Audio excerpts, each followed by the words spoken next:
Արտգործնախարար Արարատ Միրզոյանը հեռախոսազրույց է ունեցել Վրաստանի արտգործնախարար Մակա Բոճորիշվիլիի հետ։ Զրուցակիցները մտքեր են փոխանակել երկկողմ օրակարգի եւ տարածաշրջանային հարցերի շուրջ։ Արարատ Միրզոյանը եւ Մակա Բոճորիշվիլին անդրադարձ են կատարել Հայաստան-Վրաստան բարձր մակարդակի քաղաքական երկխոսության շրջանակներում նախատեսվող առաջիկա ծրագրերին, երկու երկրների միջև հաստատված ռազմավարական գործընկերությանը համահունչ։ Հեռախոսազրույցի ընթացքում անդրադարձ է կատարվել Հարավային Կովկասում խաղաղության եւ կայունության ապահովման ուղղությամբ քննարկումներին։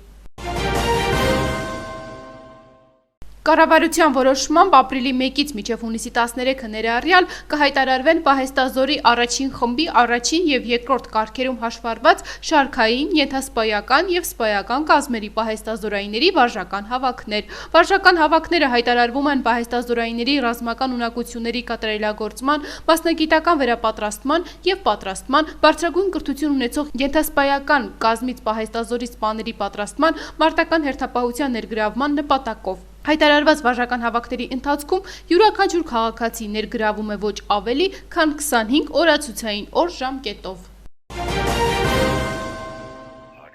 Ռուբեն Վարդանյանը Բաքվի մեկուսարանից ընտանիքի միջոցով աուդիո ուղերձ է փոխանցել։ Հեռախոսազրույցի ժամանակ խնդրելով ձայնագրել իրեն եւ հրապարակային դարձնել այն։ Աուդիո ուղերձում նա մասնավորապես խաղաղության կոչ է հղել, հիմնված մարդկային հիմնարար արժեքների եւ արժանապատվության վրա։ Եթե Հայաստանը մինչև 2025 թվականի վերջը չվճարի հապկ բյուջեում իր ներդրումը, ապա կազմակերպության անդամ երկրները կարող են դիտարկել տարբեր սցենարներ, բայց հավանաբար ոչ մեկին չեն հեռացնի։ Այդ մասին ՌԻԱ Նովոստիին հայտնել է Ռուսաստանի Դաշնության փոխարտգործնախարար Ալեքսանդր Պանկինը։ Հունվարի 1-ի դրությամբ կարող է ստեղծվել մի իրավիճակ, երբ 2 տարի վճարումներ չեն արվել, երկրները կարող են տարբեր սցենարներ դիտարկել, ասել է Պանկինը, ընդգծելով, որ հավանաբար ոչ մեկին չեն հեռացնի կազմակերպություն։ Նա նշել է, որ արդեն եղել են դեպքեր, երբ այլ երկրներ պարտքեր են ունեցել տեխնիկական, ֆինանսական եւ այլ պատճառներով։ Հայաստանը սառեցրել է իր մասնակցությունը հապկին 2024 թվականի փետրվարին։ Հրաժարվել է ֆինանսավորում հատկացնել կառույցին, չի մասնակցում զորավարժություններին եւ նիստերին, սակայն հապկից դուրս գալու գործընթաց չի սկսել։ Հայաստանի իշխանությունները նման դիրքորոշումը բացատրում են նրանով, որ հապկին 2022 թվականի սեպտեմբերին Հայաստանի ինքնիշխան տարածք ադրբեջանական ուժերի ներխուժումից հետո պատշաճ չի արձագանքել Ադրբեջանի ագրեսիային։ 2024 թվականի ընթացքում Հայաստանի զինված ուժերում զոհվել է 40 զինծառայող, որի ծառայության հետ կապված հանգամանքներում 27 զինծառայող, հակառակորդի կողմից 4 երկրապահ կամավորական միության անդամ, սպանության հետևանքով 5, որոնցից մեկը ԵԿՄ անդամ, 1 վարժական հավաքի մասնակից, ինքնասպանություն եւ ինքնասպանության հասցնել 7, ճանապարհատրանսպորտային պատահար 4, մարտական մեքենաներ վարելու կանոնների խախտում 1, ավիավթար 2, հիվանդություն 3, որոնցից մեկը ԵԿՄ անդամ եւ դժբախտ պատահար 1, ծառայության հետ չկապված հանգամանքներում 13 զինծառայող, հիվանդության 3, ճանապարհատրանսպորտային պատահար 7, ինքնասպանության 1, դժբախտ պատահար 2։ Այս մասին հայտնում են գլխավոր դատախազությունից։ Նախորդ տարվա ընթացքում զինված ուժերի համակարգում արձանագրվել է 2093 դեպք։ Դեպքերից 762-ը եղել են պատահարներ, 1331-ը ենթադրյալ հանցագործության դեպքեր։ Այդ թվում 715-ը զինվորական, 616-ը այլ հանցագործություններ, 178-ը ծանր, 39-ը առանձնապես ծանր հանցագործություններ։ Թմրամիջոցների անօրինական շրջանառության դեմ պայքարի արդյունքները, կանխարգելիչ նոր մեթոդները եւ գերատեսչությունների համագործակցության զարգացումը օրակարգում։ Ինչ արդյունքներ են արձանագրվել 2024 թվականին, ինչ նոր գործիքակազմեր են մշակվում կանխարգելման ուղղությամբ եւ ինչպես է զարգանում փոխգործակցությունը ոլորտում։ Այս եւ այլ կարեւոր հարցեր մարտի 5-ին քննարկվեցին Հայաստանի Հանրապետությունում թմրամիջոցների եւ հոգեմետ հոգեներգործուն նյութերի շրջանառության եւ դրանց անօրինական տարածման կանխարգելման միջգերատեսչական հանձնաժողովի հերթական նիստում։ Ընդգծելով թմրամիջոցների անօրինական շրջանառության դեմ պայքարի ուղղությամբ ներդրված բազմակողմ ջանքերը, հանձնաժողովի նախագահ, ներքին գործերի նախարարության ոստիկանության պետի տեղակալ Վարդան Վարդանյանը կարևորեց հատկապես անչափահասների իրազեկման աշխատանքներում ոլորտային մասնագետների ներգրավման անհրաժեշտությունը։ Նրա խոսքով կանխարգելման հաջողությունը մեծապես կախված է կրթական եւ հոգեբանական մոտեցումների արդյունավետ համադրումից։ Նա նշեց, որ թմրամիջոցների անօրինական շրջանառության դեմ պայքարը պահանջում է շարունակական վերահսկողություն արտադրություն, նորարարական մեթոդների ներդրում եւ շահագրգիռ կառույցների սերտ համագործակցություն։ Միայն համակարգված եւ հետեւողական միջոցառումների իրականացման միջոցով հնարավոր կլինի հասնել ցանկալի արդյունքի թե կանխարգելման, թե բացահայտման ուղղությամբ։ Կարծում եմ, այս կոմպլեքս խնդրին պետք է մոտենալ մի քանի տեսանկյունից եւ մեկ գերատեսչության ուսերին թողնել ուղղակի այդ խնդրի դեմ պայքար ուղղակի անհնար է։ Այդ առումով պետք է ներգրավված լինեն թե հասարակությունը, թե պետական մարմինները, թե հասարակական կազմակերպությունները ընդհանուր առավել լավ արդյունքի հասնելու համար։ Ներկայացվեցին 2024 թվականի ընթացքում թմրամիջոցների անօրինական շրջանառության դեմ պայքարի ուղղությամբ իրականացված աշխատանքներն ու ամփոփվեցին արդյունքները։ Ակտիվ քննարկում ծավալվեց անչափահասների շրջանում թմրամիջոցների անօրինական շրջանառության կանխարգելման հնարավոր գործիքակազմերի, դրանց կիրառելիության, իրավապահ ու կրթական համակարգերի համագործակցության նոր ձևաչափերի շուրջ։ Այս հարցում բնականաբար լուրջ ներդրում ունեն նաև ծնողները։ Կարծում եմ պակաս կարևոր միջոցառում չէ, եթե համապատասխան գերատեսչությունները գործողությունը ձեռնարկեն թիրախային աշխատելու հենց ծնողների հետ։ Ուսուցիչների ուսերին իրոք լուրջ բեռ է դրված ճիշտ մատուցելու, ճիշտ ներկայացնելու, ճիշտ կրթելու ոչ միայն ակադեմիական գիտելիքներ, այլ նաև առողջ ապրելակերպ քարոզելու եւ ճիշտ արդյունավետ քաղաքացի դաստիարակելու համար։ Կարևորելով իրազեկման եւ կանխարգելման գործում ծնողների եւ ուսուցիչների դերը, ներքին գործերի նախարարության նախաձեռնությամբ նրանց համար մշակվում է ուղեցույց, ինչը հանձնաժողովի նախագահի համոզմամբ կարևոր քայլ է առաջին օղակից թմրանյութերի վտանգների մասին անհրաժեշտ տեղեկատվություն տրամադրելու եւ անչափահասներին թմրանյութերից զերծ պահելու ուղղությամբ։ Ներքին գործերի նախարարության ոստիկանությունը վերահաստատեց այն հանձնարարությունը, որ թմրանյութերի ապօրինի շրջանառության նախագծման աշխատանքներում իրազեկման աստիճանը բարձրացնելու, այդ աշխատանքները առավել արդյունավետ կատարելու համար նախաձեռնված ուղեցույցի մշակման աշխատանքները, որը իրականացվում է ՄԱԿ-ի, ՅՈՒՆԻՍԵՖ-ի մեր գործընկերների հետ համատեղ, ավարտին հասցվեն, ընդ որում նաև կրթության ոլորտի մեր գործընկերները ցանկություն հայտնեցին միանալ այդ աշխատանքներին եւ համատեղ աշխատանքներով իրագործել այն։ Օրակարգում էր նաև գերատեսչությունների միջև տեղեկությունների փոխանակման կարգը, ձևաչափը եւ ժամկետները սահմանող միջգերատեսչական փաստաթղթի ստորագրման վերաբերյալ պետական եկամուտների կոմիտեի ներկայացրած առաջարկությունը։ Հանձնաժողովի կազմում ներգրավված է ներքին գործերի նախարարության, ոստիկանության, ազգային անվտանգության ծառայության, գլխավոր դատախազության, պաշտպանության, առողջապահության, արդարադատության եւ ԿԳՄՍ նախարարությունների, քննչական եւ պետական եկամուտների կոմիտեների համապատասխան ստորաբաժանումների ղեկավարներ։ Նիստի ավարտին մասնակիցները ներկայացրին առաջարկություններ թմրամիջոցների անօրինական շրջանառության դեմ պայքարի արդյունավետությունը բարձրացնելու ուղղությամբ։ Պետական եկամուտների կոմիտեի նախագահ Էդուարդ Հակոբյանի գլխավորած պատվիրակությունը աշխատանքային այց է կատարել Վրաստան։ Թբիլիսիում հանդիպում է տեղի ունեցել Վրաստանի ֆինանսների նախարարության եկամուտների ծառայության ղեկավար Լևան Կակավայի հետ։ Հանդիպան ընթացքում կողմերը ձեռք են բերել Ասիական զարգացման բանկի օժանդակությամբ կատարվող հայ-վրացական սահմանին համատեղ հսկողության իրականացման ուղղված պայմանավորվածությունները։ Անհրաժեշտ քայլեր են ձեռնարկվել երկու երկրների մաքսային մարմինների միջև նախնական էլեկտրոնային տվյալների փոխանակման համակարգի բարելավման համար։ Մասնավորապես քննարկվել են մի կողմի տարածքում մյուս կողմի կիրառած տեղորոշման էլեկտրոնային կապարակնիկների փոխճանաչման հարցերը, հաշվի առնելով նախկինում ձեռք բերված պայմանավորվածությունները։ Կողմերը փոխանակել են նաև խաղային ոլորտի հարկման, ինչպես նաև մաքսային մարմինների կողմից ապրանքի ծագման հավաստագրի տրամադրման փորձով։ Հանդիպման ավարտին երկու ստեկ պատրաստակամություն են հայտնել իրականացնել ձեռք բերված պայմանավորվածությունները եւ ապահովել համագործակցության շարունակական ընթացքը։ ԱՄՆ-ում Հայաստանի դեսպան Լիլիթ Մակունցը հանդիպում է ունեցել կոնգրեսի հայկական հանձնախմբի փոխնախագահ կոնգրեսական Բրեդ Շերմանի հետ։ Հանդիպմանը զրուցակիցները անդրադարձել են Հայաստան-Ամերիկայի Միացյալ Նահանգների երկկողմ հարաբերություններին, դրանց շարունակական զարգացմանը եւ այդ համատեքստում անդրադարձ է կատարվել նաեւ կրկնակի հարկմանը։ Կողմերը պայմանավորվել են այս ուղղությամբ համատեղ ջանքերն ակտիվացնել։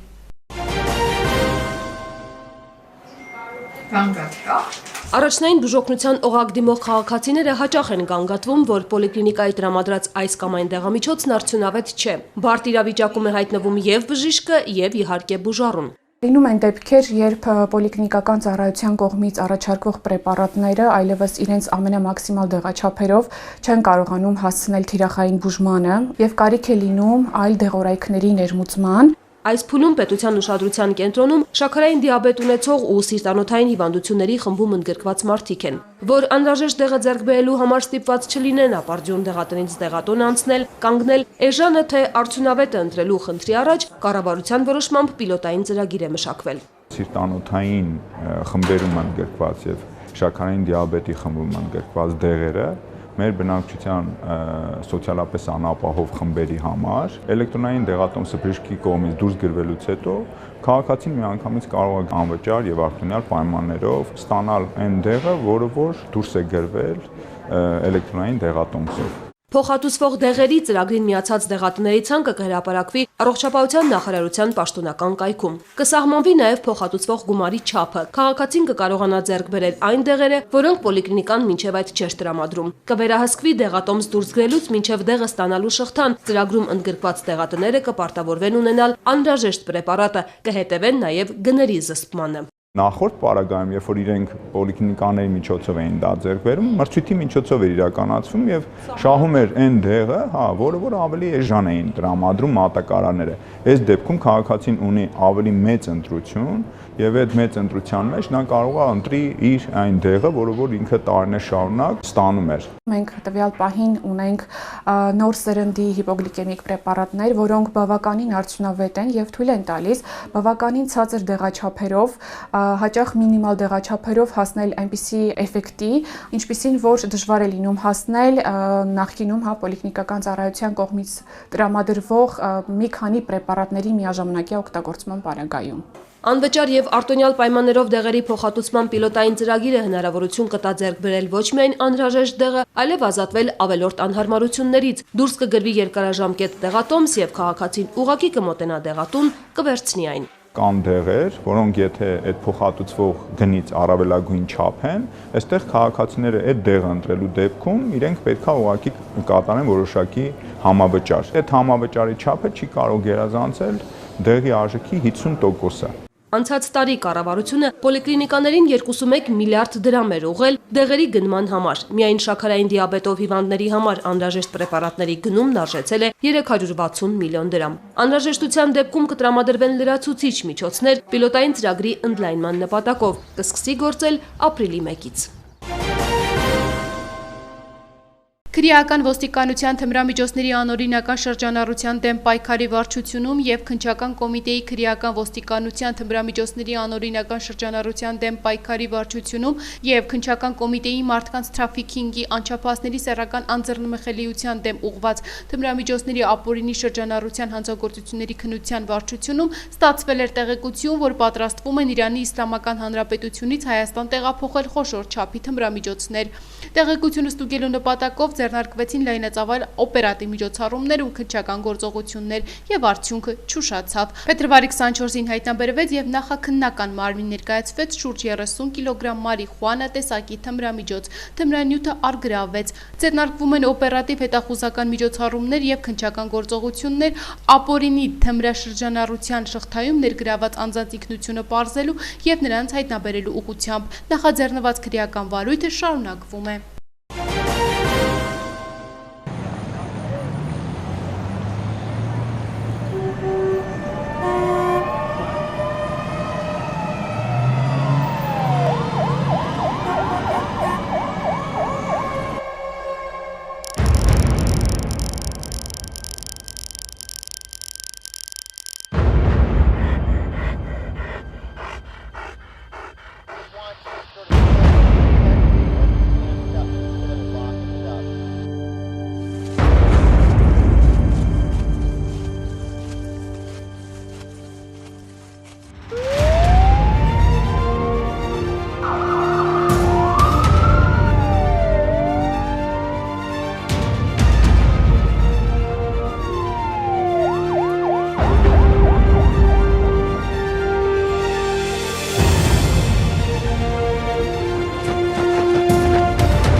Ներքին գործերի նախարարության միգրացիայի եւ քաղաքացիության ծառայությունը հենաշարժողական խնդիրներ ունեցող քաղաքացիների համար շրջի գրասենյակի միջոցով մատուցում է ծառայություններ նույնականացման քարտ տրամադրելու ուղղությամբ։ Ծառայությունների մատուցումն առավել արդյունավետ եւ քաղաքացիներին հասանելի դարձնելու, ինչպես նաեւ առաջիկա աշխատանքների երթուղին ծրագրելու նպատակով անհրաժեշտ է ներկայացնել անձնագրային ծառայություններին հասանելիություն չունեցող կամ դժվար հասանելի բնակավայրերը, ինչպես նաեւ տրամադրել համայնքում բնակվող հենաշարժողական խնդիրներ ունեցող քաղաքացիների տվյալները, ովքեր ցանկանում են դիմել նույնականացման քարտ ստանալու համար։ Վերոհիշյալ սոցիալական խմբում ընդգրկված Աբովյան համայնքի բնակիչները շրջի գրասենյակի ծառայությունից օգտվելու նպատակով կարող են մինչև մարտի 9 գրանցվել զանգահարելով հետևյալ հեռախոսահամարներով 044 536 410 կամ 060 536 404։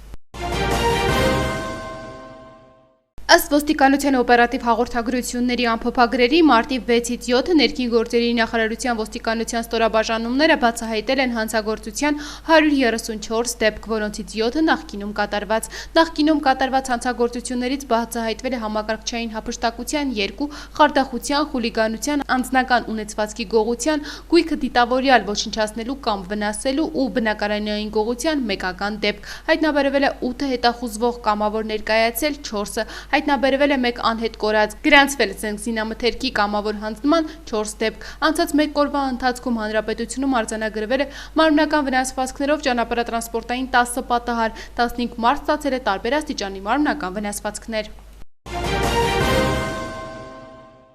Ճանապարհի մերկարծառույցի պատճառով ավտովթար է տեղի ունեցել Կոտայքի մարզում։ Ժամը 9:10-ի սահմաններում Կոտայքի մարզի բնակիչ 37-ամյա Ասպրամ Ան իր վարած Nissan Tiida մակնիշի ավտոմեքենայով Հրազդան քաղաքի սկզբնամարզում դուրս է եկել ճանապարհի երթևեկելի գոտուց բախվել ծառին։ Ինչպես հայտնում է ֆոտոլրագրող Գագիկ Շամշյանը, վթարի հետևանքով վարորդը եւ ուղևորը Կոտայքի մարզի բնակիչ 9-ամյա Ս.Կ.-ն մարմնական վնասվածքներով տեղափոխվել են Հրազդան բժշկական կենտրոն։ Ամերիկայի Միացյալ Նահանգների պաշտպանության նախարարը նախազգուշացրել է Վաշինգտոնը պատրաստ է Պեկինի դեմ պատերազմի։ Փիթ Հեքսթն այդպես է մեկնաբանել Չինաստանի նկատմամբ ամերիկյան մաքսատուրքերի ուժի մեջ մտնելու ֆոնին Պեկինից հնչող հայտարարությունները, որ պատրաստ են տնտեսական եւ ցանկացած այլ տեսակի պատերազմ վարել։ Չինաստանի արտգործնախարարը դատապարտել է Պենտագոնի ղեկավարի խոսքերը, նշել, դա հրահրում է առճակատում, որը հնարավոր չի լինի հաղթահարել։ Գերատեսչության խոսնակն անհիմն է որակել Չինաստանից բխող սպառնալիքների շուրջ աղմուկը։ ՆԱՏՕ-ի փլուզման դեպքում Թուրքիան Եվրամիության անվտանգության նոր համակարգում տեղ է ակնկալում, հայտարարել է Հական Ֆիդանը։ Թուրքիայի արտգործնախարարի խոսքով Ամերիկայի Միացյալ Նահանգների նախագահի գործողությունը ահազանգ է, որը կոչ է անում միավորել եւ ստեղծել սեփական ուժային կենտրոնը։ Ջինը շշից դուրս է եկել եւ այն հետ ուղարկելու տարբերակ չկա։ Նույնիսկ եթե նախագահ Թրամփը որոշի այժմ դուրս չգալ Եվրոպայից, հնարավոր է, որ ապագայում նման տեսակետներ եւ քաղաքական գաղափարներ ունեցող Ամերիկայի ներդրման կրճատման մասին, նշել է Ֆիդանը։ Սլովակիայի նախագահ Պետեր Պելեգրինին Կիևից պահանջել է թույլատրել ադրբեջանական գազի տարանցումն Ուկրաինայի տարածքով։ Նրա խոսքով Եվրամիության գագաթան ժողովի ամփոփիչ փաստաթղթում գազի տարանցումը վերականգնելու Ուկրաինային ուղղված կոչը ներառելու պահանջը լեգիտիմ է։ Պելեգրինի կարծիքով դա Ուկրաինայի կողմից ժեստ կլինի, որը ցույց կտա իր երախտագիտությունը Կիևին ցուցաբերած օգնության համար։ Ռուսաստանին անհրաժեշտ է Ուկրաինայում կարգավորման այնպիսի պայմաններ, որոնք կապահովեն Ռուսաստանի Դաշնության կայուն զարգացումը խաղաղության եւ անվտանգության պայմաններում, հայտարարել է Վլադիմիր Պուտինը։ Մենք պետք է մեզ համար խաղաղության այնպիսի տարբերակ ընտրենք, որը մեզ կբավարարի եւ որը պատմական երկարատև հեռանկարով կապահովի մեր երկրի անդորը։ Մեզ ուրիշներից ոչինչ պետք չէ, բայց մերը չենք տա, ասել է Ռուսաստանի նախագահը։ Ավելի վաղ Դաշնության ղեկավարի մամուլի քարտուղար Դմիտրի Պեսկովը հայտարարել էր, որ Մոսկվան համաձայն է Ուկրաինայի պատերազմի վերաբերյալ Ամերիկայի Միացյալ Նահանգների պետքարտուղար Մարկո Ռուբոյի գնահատականներին։ Պեսկովը նշել էր, որ Ուկրաինայում տեղի ունեցողը Ռուսաստանի եւ հավաքական արևմուտքի հակամարտությունն է։ Բրյուսելում կայացել է Ուկրաինայի եւ Ֆրանսիայի նախագահներ Վոլոդիմիր Զելենսկու եւ Էմանուել Մակրոնի հանդիպումը։ Նրանք քննարկել են մարտի 11-ին նախատեսվող հանդիպումը երկրների ռազմական ներկայացուցիչների մակարդակով։ Զելենսկին շնորհակալություն է հայտնել Ֆրանսիայի ղեկավարին Ուկրաինային աջակցության եւ ի պաշտպանության ամբողջ Եվրոպայի ավելի լուրջ քայլեր ձեռնարկելու հարցում հստակ սկզբունքային դիրքորոշման համար։ Ադրբեջանի եւ Վրաստանի արտգործնախարարներ Ջեյրուն Բայրամովը եւ Մակա Բոջորոշվիլին քննարկել են տարածաշրջանային օրակարգի ընթացիկ հարցեր։ Կողմերն անդրադարձել են նաեւ երկկողմ ռազմավարական գործընկերության հեռանկարներին եւ ընդգծել, որ երկու երկրների միջև արկա քաղաքական երկխոսությունը, ինտենսիվ այցերը եւ քաղաքական խորհրդակցությունների մեխանիզմը նպաստում է կապերի հետագա ամրապնդմանը։ Սիրիայի Տարտուզ եւ Լաթաքիա բնակավայրերում բողոքի ակցիաներ են սկսվել, լսվել են կրակոցներ։ Նախկին նախագահ Ասադի կողմնակիցները բողոքում են նոր իշխանությունների դեմ։ Ցուցարարները դարանակալել են Լաթաքիայի մերձակայքում եւ սպանել նոր կառավարության անվտանգության աշխատակիցներին։ Զոհերի թիվը հասել է 15-ի։ Առավոտյան ռուսական զորքերը հրթիռներով եւ ԱԹՍ-ներով զանգվածային հարձակում են գործել Ուկրաինայի էներգետիկ եւ գազային ենթակառուցվածքների վրա։ Ըստ Ուկրաինայի ռազմաօդային ուժերի հրամանատարության Ռուսաստանի Դաշնությունը կիրառել է կալիբր Խ-101 հրթիռներ եւ Տու-95 ռմբակոծիչներ։ Կասպից ծովում 4 մագնիտուդ ուժգնությամբ երկրաշարժ է տեղի ունեցել։ Ստորգետնյա ցնցումները գրանցվել են տեղական ժամանակով 8:22-ին։ Օջախը գտնվել է 44 կիլոմետր խորության վրա։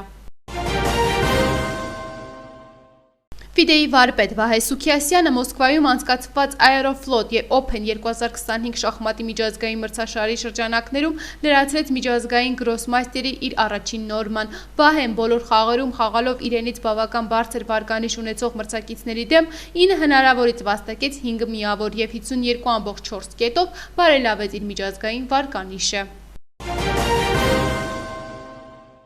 Փրկարար ծառայությունը տեղեկացնում է, որ Հայաստանի տարածքում կան փակ ավտոճանապարհներ, Փակին Արագածոտի մարզում Ամբերտ բարձր լեռնային օդերևութաբանական կայանից Քարիլիչ եւ Ամբերտ Ամբրոս տանող ավտոճանապարհները։ Վարորդները պետք է երթևեկեն բացառապես ձմեռային անվադողերով։ Երևանում մարտի 8-ից 12-ին սպասվում է առանց տեղումների եղանակ, մարզերում մարտի 8-ից 12-ին սպասվում է առանց տեղումների եղանակ, քամին հյուսիս-արևմտյան է 2-ից 5 մետր վարկյան, օդի ջերմաստիճանը մարտի 8-ից 12-ին աստիճանաբար կբարձրանա 6-ից 8 աստիճանով,